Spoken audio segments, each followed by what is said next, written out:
Hey, salut à tous! Aujourd'hui, on se retrouve pour une courte vidéo où nous allons débunker un mystère d'Internet.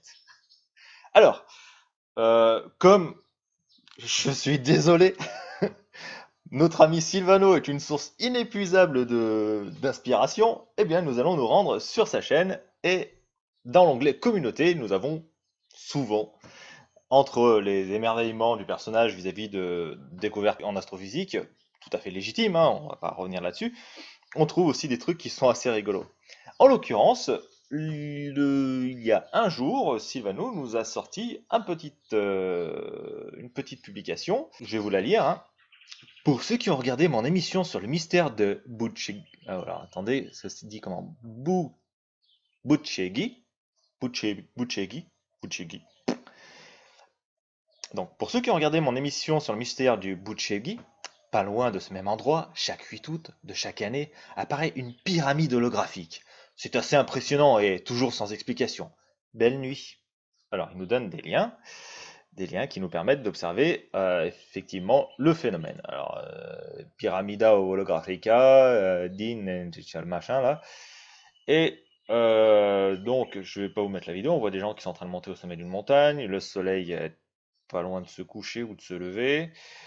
Il y a de la brume, et puis voilà ce qu'on observe. Voilà. Une pyramide, hein, vous pouvez vous rendre compte, hein, dans la brume apparaît une pyramide holographique. Alors les spéculations vont bon train, hein, il y en a plein qui disent que c'est des trucs, des êtres éthérés. Enfin, il suffit d'aller lire un peu les commentaires de Sylvano pour avoir une bonne dose de bullshit. Euh, Le problème, c'est que j'ai même pas eu à chercher bien loin, hein, pour savoir ce que c'est, puisque je savais déjà, et pour l'avoir moi-même déjà observé. Alors, c'est un phénomène qu'on observe dans les stations de ski. C'est un phénomène qu'on observe quand on fait du saut en parachute et puis que l'avion est juste au-dessus d'une nappe de nuages. C'est un phénomène qu'on observe au sommet des montagnes. C'est un phénomène qu'on observe au sommet de certains buildings pour peu qu'il y ait de la brume. À chaque fois, il faut qu'il y ait de la brume pour observer ce phénomène. Et alors, là encore, c'est pas terrible parce que souvent, la plupart du temps, le phénomène, il peut être agrémenté de ce qu'on appelle une gloire, hein. Alors, voilà, c'est à quoi ça ressemble. Donc, vous avez la pyramide holographique et puis autour, une espèce de cercle d'arc-en-ciel.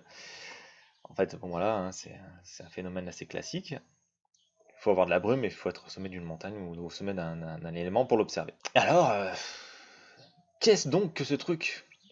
Eh bien, il suffit de se rendre sur Wikipédia pour comprendre ce que c'est. Donc, ce phénomène s'appelle un spectre de Brocken. Alors, je vais vous lire l'article Wikipédia, comme ça c'est beaucoup plus simple. Alors, un spectre de Brocken, ou spectre du Brocken, en allemand Brockengenspenst, laissez tomber, mon allemand est nul, est l'ombre considérablement agrandie d'un objet observé d'un sommet montagneux dans la direction opposée au Soleil sur un nuage de gouttelettes d'eau ou du brouillard. Elle est parfois entourée d'un cercle lumineux. Si ce dernier est coloré comme un arc-en-ciel, il s'agit alors d'une gloire. Antélie. L'antélie, c'est par opposition, c'est opposé au Soleil. Antélie. Voilà. Il tire son nom d'un point culminant de la chaîne du Harz, le Brocken, dont le sommet est souvent dégagé et produit cette ombre sur les nuages en contrebas. La condition optimale pour l'observer est d'avoir un soleil bien dégagé d'un côté et d'une nappe de brouillard ou un nuage de l'autre, avec un objet entre les deux. Il n'est visible que dans l'axe soleil-obstacle-nuage, car la rétrodiffusion est faible vers les angles en s'éloignant. Car la rétrodiffusion est faible vers les angles s'en éloignant. Chaque personne ne peut donc voir que son propre spectre. Principe. Le phénomène peut être observé dans toute situation où un objet, une personne ou un aéronef est éclairé par l'arrière avec une zone nuageuse en contrebas. Les dimensions de l'ombre sont proportionnelles à la distance entre l'objet et le brouillard nuage. En l'occurrence, pour Pyramida holographica, les mecs sont directement dans le nuage, donc l'ombre elle est carrément impressionnante puisqu'elle les englobe carrément, quoi. Elle part directement, l'ombre elle est projetée directement depuis leurs épaules, depuis leur tête, etc. Voilà.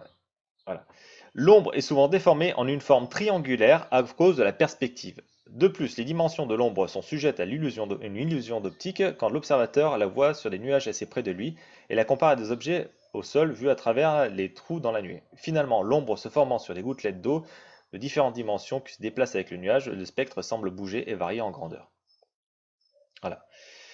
L'apparition d'un cercle lumineux est due à la rétrodiffusion de la lumière par les gouttelettes de la masse nuageuse. La lumière réfléchit principalement dans la direction opposée au rayonnement dans le cas de gouttes de nuages ou de brouillard. Dans le cas où l'observateur voit des cercles colorés, on a affaire en plus à de la diffraction et de réflexion interne dans les gouttelettes de façon similaire à celui qui produit un arc-en-ciel ou une gloire.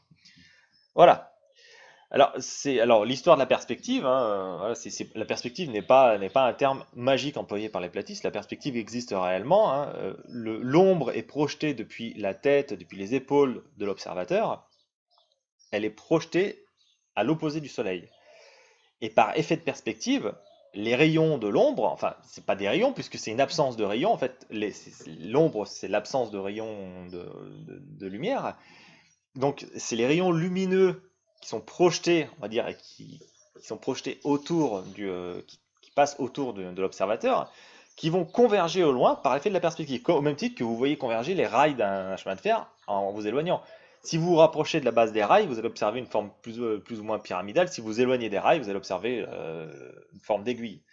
Donc étant donné que là, l'observateur voit sa propre ombre depuis sa tête, l'effet est très impressionnant. L'effet est impressionnant, elle est beaucoup plus large, et chacun a l'impression de voir une pyramide, effectivement. Voilà, c'est tout simple, hein. Il n'y a rien de mystérieux, hein. Contrairement à ce que dit Silvano, le champion de la recherche, c'est impressionnant, comme il dit, c'est assez impressionnant, et toujours sans explication. Voilà.